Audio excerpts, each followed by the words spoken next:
During this lecture, we're going to have access to 7 really good examples of film stylistics. But right now, let's talk about narrative a bit further. I've written this down on eClass so you can have access to the text while I'm describing it here briefly in this video.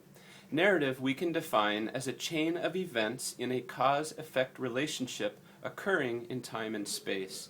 Let's take, for example, an image. Let's say there's a woman drinking coffee. A woman drinking coffee is not a narrative because there's been no relationship in terms of cause and effect.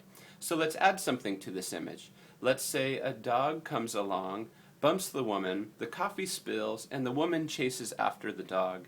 Now we're in the realm of narrative because causality, space, and time are all parts of the narrative form. There's a relationship here that we're following and making connections.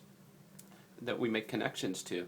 However, we oftentimes draw parallels when events are not linked in a cause and effect relationship as well. So we keep this in mind also when we're watching narrative film. For example, in a war film, there may be a soldier fighting overseas, and the camera cuts, and we're back in the US with a family, maybe perhaps his parents at home.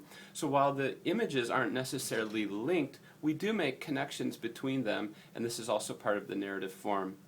When we watch narrative film in a cause and effect relationship, we consider what motivates the characters, what causes them to move or act in a certain way.